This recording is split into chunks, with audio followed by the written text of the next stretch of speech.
Hi friends, ഇന്നത്തെ എൻ്റെ video ഒരു ബ്യൂട്ടി ടിപ്പാണ്. അപ്പോൾ വീട്ടിൽ തന്നെ ഞാൻ ഉണ്ടാക്കിയ healthy hair oil home made. അപ്പോൾ പിന്നെ എപ്പോഴും പറയുന്നത് പോലെ തന്നെ ആദ്യമായിട്ട് എൻ്റെ ചാനൽ കാണുന്നവരുണ്ടെങ്കിൽ ഒന്ന് ലൈക്ക് ചെയ്യുക, ഷെയർ ചെയ്യുക, സബ്സ്ക്രൈബ് ചെയ്യുക. തൊട്ടടുത്തുള്ള ബെല്ലൈക്കൺ കൂടി പ്രസ് ചെയ്യുകയാണെങ്കിൽ ഞാനിടുന്ന വീഡിയോസിൻ്റെ നോട്ടിഫിക്കേഷൻസ് നിങ്ങൾക്ക് യഥാസമയം ലഭിക്കുന്നതായിരിക്കും. അപ്പോൾ വീഡിയോ കാണാം. അതിനാവശ്യമായിട്ട് ഞാൻ കുറച്ച് ഇലകൾ എടുത്തിട്ടുണ്ട്. ഏതൊക്കെയാണെന്ന് നമുക്ക് നോക്കാം. ആദ്യം തന്നെ പനിക്കൂർക്കലയും തുളസി ഇലയും, പനിക്കൂർക്കലയും തുളസി ഇലയാണ് ഇത്. പിന്നെ ചെമ്പരത്തി ഇല. ചെമ്പരത്തി ഇല അധികം മൂത്ത ഇലയാകരുത്, പിന്നെ നല്ല തളിരിലയാകരുത്, മീഡിയം ആയിട്ടുള്ളത്. അതേപോലെ തന്നെയാണ് വേപ്പിൻ്റെ ഇലയും എടുത്തിരിക്കുന്നത്. ഇത് മൈലാഞ്ചി ഇലയാണ്. ചെമ്പരത്തിന്റെ പൂവാണ്. ഇത് കരി ലീവ്സുമാണ്. പിന്നെ ഉലുവ ഞാൻ 2 മണിക്കൂർ വെള്ളത്തിൽ കുതിർത്ത് വെച്ചിട്ടുണ്ടായിരുന്നു, അതാണ്. പിന്നെ ചെറിയ ഉള്ളി ഞാൻ 3 എടുത്തിട്ടുണ്ട്. അതിന്റെ സ്മെല്ല് അങ്ങനെ ഇഷ്ടമില്ല എന്നുണ്ടെങ്കിൽ 1 എടുത്താലും മതിയാവും. ഇത് കറ്റാർ വാഴയിന് ഇതൊക്കെ കഴുകി വൃത്തിയാക്കിയിട്ട് നമുക്ക് ഇതിന് ജെല്ലും എടുത്ത് വയ്ക്കാം. അങ്ങനെ ഞാൻ എല്ലാം റെഡിയാക്കി ഇവിടെ വെച്ചിട്ടുണ്ട്. ഇനി കറ്റാർ വാഴയുടെ ജെല്ല് കൂടെ നമുക്ക് എടുക്കാം. അതിനായിട്ട് ഈ ആദ്യത്തെ ഭാഗത്തുണ്ടല്ലോ ഒരു മഞ്ഞ കളർ പോലെയുള്ളത്, അതൊന്നും നമുക്ക് ആവശ്യമില്ല, അതൊക്കെ അത് കളയാം. പിന്നെ ഈ സൈഡിലുള്ള ഈ മുള്ളു പോലത്തെ സാധനം ഉണ്ടല്ലോ, അതൊക്കെ നമുക്ക് ചെത്തി കളഞ്ഞിട്ട് ഇതിൽ നിന്ന് നമുക്ക് ജെല്ല് എടുത്ത് വെക്കാം. ഈ മുള്ളൊക്കെ ആദ്യം കളഞ്ഞിട്ട് എടുക്കുവാണെങ്കിൽ നമുക്ക് വേഗം എളുപ്പത്തിൽ ജെല്ല് ഇതിൽ നിന്ന് എടുക്കാൻ പറ്റും. ഇതാ കണ്ടില്ലേ, ഇതേപോലെ മുഴുവനും അങ്ങ് ഒരു ഭാഗത്തുള്ള തൊലി ഇങ്ങനെ മുഴുവനും കളഞ്ഞാൽ വേഗം നമുക്ക് ജെല്ല് എടുക്കാൻ പറ്റും.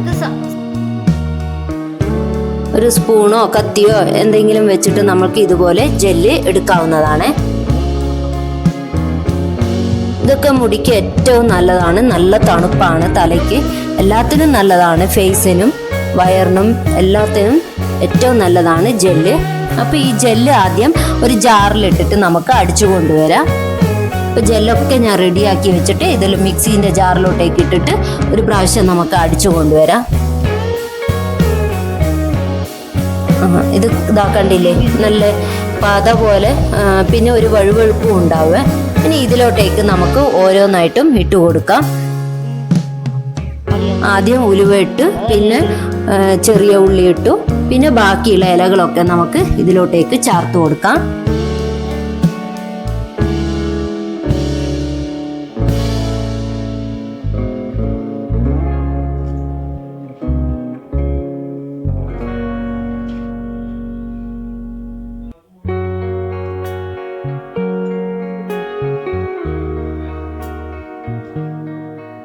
ഇനി ഇതെല്ലാം നമുക്ക് നല്ല പോലെ ഒന്ന് മിക്സിയിൽ അടിച്ച് കൊണ്ടുവരാം.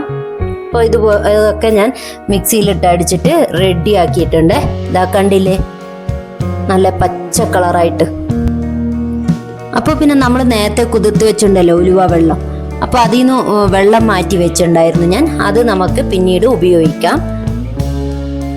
ഇനി എണ്ണ തയ്യാറാക്കാനായിട്ട് ഞാൻ കോക്കനട്ട് ഓയിൽ, അതായത് വെളിച്ചെണ്ണയാണ് എടുത്തിരിക്കുന്നത്. 1 ലിറ്റർ വെളിച്ചെണ്ണയിലാണ് ഞാൻ ഉണ്ടാക്കാൻ പോകുന്നത്.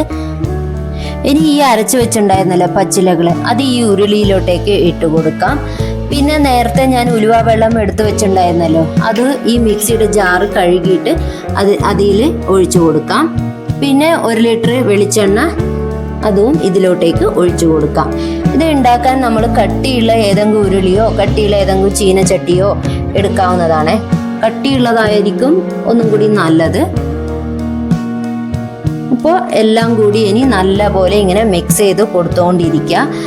കൈ എടുക്കരുത്, എന്താ വെച്ചാൽ അടിയിൽ പിടിച്ചു പോകും. പച്ചിലകളല്ലേ, വേഗം അടിയിലൊക്കെ പിടിക്കും. അപ്പോൾ ഇതൊക്കെ ഒഴിച്ചു കൊടുത്തതിന് ശേഷം ആദ്യം നമ്മൾ തീ ഹൈ ഫ്ലെയിമിൽ വെക്കുക. എന്നിട്ട് ഇങ്ങനെ ഇളക്കിക്കൊണ്ടേയിരിക്കണം. പിന്നെ അടിയിൽ പിടിക്കാതെ ഒന്ന് ശ്രദ്ധിക്കണേ. അപ്പം ഇങ്ങനെ ഇളക്കിക്കൊണ്ടേയിരിക്കുക. അപ്പം ഇങ്ങനെ ഇളക്കിക്കൊണ്ടേയിരിക്കുമ്പോൾ നല്ല പോലെ ചൂട് കയറുമ്പോൾ ഇങ്ങനെ പതഞ്ഞു വരും. ഇതാ കണ്ടില്ലേ, സൈഡിലൊക്കെ ഇങ്ങനെ പത വരാൻ തുടങ്ങി. അപ്പോൾ നമ്മൾ ഈ പച്ചിലകളൊന്നും ഒരുപാട് ചേർക്കേണ്ട ആവശ്യമില്ല. നമ്മൾക്ക് കിട്ടുന്ന ഇപ്പോൾ ചെമ്പരത്തി ഇലയായാലും തുളസി ഇലയായാലും പനിക്കൂർക്ക ഇല അങ്ങനത്തെ ഇലകളും നമുക്ക് വീട്ടിൽ തന്നെ ഉണ്ടാവുമല്ലോ, അത്ര വെച്ച് ചെയ്താലും മതി. അപ്പൊ നമ്മൾ ഈ അരച്ച ഇലകളുടെ എല്ലാ ഗുണങ്ങളും ഈ എണ്ണയിലോട്ടേക്ക് ഇറങ്ങിയിട്ട് ഇത് ഒരു തരിതരി പോലുള്ള പരുവമാകും. അപ്പോൾ നമ്മളുടെ എണ്ണ റെഡിയായി എന്നാണ്. അപ്പൊ തീ കൂട്ടിയും കുറച്ചും വെക്കുക. ഒറ്റയടിക്ക് തീ കൂട്ടി അങ്ങ് വെക്കരുത്, എല്ലാം പിന്നെ കരിഞ്ഞു പോകും. ആദ്യം തീ കൂട്ടി വെക്കുക, പിന്നെ പതഞ്ഞു വരുന്ന സമയത്ത് പിന്നെ പതുക്കെ പതുക്കെ കുറയ്ക്കുക. അങ്ങനെ തീ കൂട്ടിയും കുറച്ചും വേണം ഇത് ചെയ്തെടുക്കാന്. പിന്നെ പച്ചിലകൾക്കൊരു വെള്ളം ഉണ്ടാകുമല്ലോ, അതും പിന്നെ ജാറ് കഴുകിയ വെള്ളം അതെല്ലാം ഉണ്ടല്ലോ. അപ്പോൾ ആ വെള്ളമൊക്കെ ഇങ്ങനെ പതഞ്ഞ് നല്ല പോലെ പതഞ്ഞു വരും. അപ്പോൾ ഒരുപാട് പതഞ്ഞു വരുമ്പോഴാണ് നമ്മൾ തീ കുറച്ച് വെക്കേണ്ടത്.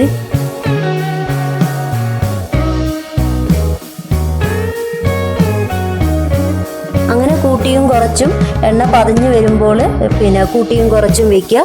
എന്നതിന് ശേഷം ഈ അടിമട്ട് ഒരു മണൽ പരുവമാകും. അന്നേരം നമ്മൾക്ക് സ്റ്റൗ ഓഫ് ചെയ്യാം. അങ്ങനെ നമ്മുടെ എണ്ണ ഇങ്ങനെ റെഡി ആയിക്കൊണ്ട് വരുന്നുണ്ട്. അപ്പൊ ഈ അരച്ച ഇലകളെല്ലാം ഇങ്ങനെ തരിതരി പോലെ ആകും. അന്നേരം റെഡിയായി എന്നാണ് അർത്ഥം. അത് ഇടയ്ക്കിടയ്ക്ക് നമ്മളൊന്ന് നോക്കിയാൽ മതി. അത് ഇങ്ങനെ എടുത്തു നോക്കുമ്പോൾ ഇങ്ങനെ താളി പോലെ തന്നെ ഉണ്ടെങ്കിൽ ഇന്നും റെഡി ആയിട്ടില്ല എന്നാ അർത്ഥം. ഇല്ലെങ്കിൽ ഈ തരിതരി പോലെ അത് നല്ല വെന്ത് മണൽ പരുവം പോലെ ആവുമ്പോൾ നമുക്ക് വാങ്ങാവുന്നതേ ഉള്ളൂ. അപ്പോൾ പിന്നെ ഇനി ഇതിപ്പോൾ നമുക്ക് റെഡിയായോ ഇല്ലയോ എന്ന് നോക്കാം. ഇപ്പോൾ ലോ ഫ്ലെയിമിലാണ് സ്റ്റൗ വെച്ചിരിക്കുന്നത്. ലോ ഫ്ലെയിമിൽ സ്റ്റൗ വയ്ക്കുക. എന്നതിന് ശേഷം നമുക്കിത് എടുത്തു നോക്കാം. അപ്പോൾ ഇതൊക്കെ കണ്ടില്ലേ, താളി പോലെയുള്ളതിപ്പോൾ തരിതരിയായിട്ട് വന്നു. അപ്പോൾ ഇത് റെഡിയായി നേരത്തെ. ഇനി നമുക്ക് സ്റ്റൗ ഓഫ് ചെയ്യാം. ഇപ്പോൾ പെർഫെക്റ്റ് ആയിട്ടുള്ള എണ്ണ ഇവിടെ റെഡി ആയിട്ടുണ്ട്.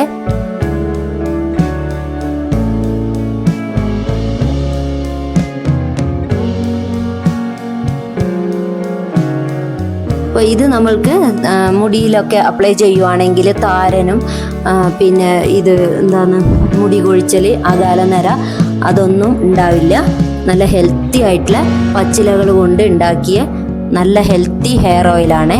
അപ്പോൾ ഇത് എല്ലാവരും ട്രൈ ചെയ്ത് നോക്കണം. ഏറ്റവും നല്ലതാണ്. വീട്ടിൽ തന്നെ നമുക്ക് എളുപ്പത്തിൽ വേഗം ഉണ്ടാക്കാൻ പറ്റുന്ന ഏറ്റവും നല്ല ഹെൽത്തി ഹെയർ ഓയിലാണ്.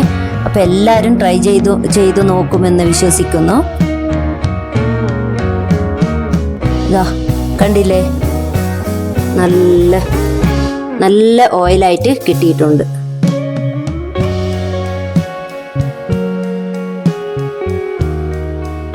അപ്പോൾ പിന്നെ ഇതേപോലത്തെ നല്ല ടിപ്സും കാര്യങ്ങളൊക്കെ വേണമെങ്കിൽ നിഷ വൈബ്സ് ഒന്ന് ഫോളോ ചെയ്യാൻ മറക്കരുതേ. ഇനി നമ്മൾ ഓയിലാക്കാൻ വേണ്ടിയിട്ട് പിന്നെ ഉണങ്ങിയ പാത്രങ്ങളായിരിക്കണേ എല്ലാം. ഇനി ഇതിനെ ഫിൽറ്റർ ചെയ്തെടുക്കാം. നനവ് ഉണ്ടാകാൻ പാടില്ല, എല്ലാം ഡ്രൈ ആക്കിയിട്ടുള്ള പാത്രങ്ങളായിരിക്കണം. ഇനി ഇത് ഒരു കുപ്പിയിലോട്ടേക്ക് നമുക്ക് എടുത്തിട്ട് സൂക്ഷിച്ച് വെക്കാവുന്നതാണ്. ഡെയിലി ഹെയറിന് അപ്ലൈ ചെയ്യാവുന്നതാണ്. കളർ തന്നെ കണ്ടില്ലേ, നല്ല ഇലയുടെയൊക്കെ നല്ല കളറായിട്ട് വന്നിട്ടുണ്ട്.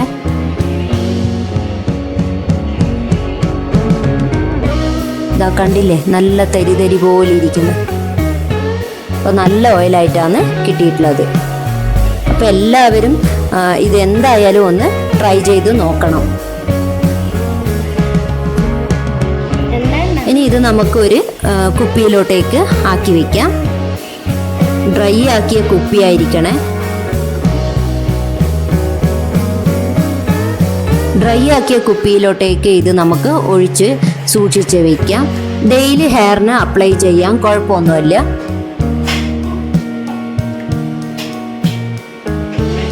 അപ്പോൾ എൻ്റെ home made healthy hair oil ഇവിടെ റെഡി ആയിട്ടുണ്ട്. എല്ലാവർക്കും ഈ വീഡിയോ ഇഷ്ടപ്പെട്ടു, ഉപകാരപ്പെട്ടു എന്ന് വിചാരിക്കുന്നു. അപ്പോൾ ഇതുപോലത്തെ നല്ല ബ്യൂട്ടി ടിപ്പും കാര്യങ്ങളും, കുക്കിംഗ്, ഗാർഡനിങ് എല്ലാ ടിപ്സും കാര്യങ്ങളൊക്കെ വേണമെങ്കിൽ നിഷ വൈബ്സ് ഒന്ന് ഫോളോ ചെയ്യാൻ മറക്കരുതേ. അപ്പൊ അടുത്ത നല്ല വീഡിയോയുമായി വരാവേ. അപ്പൊ അത്രയേ ഉള്ളൂ. Thank you.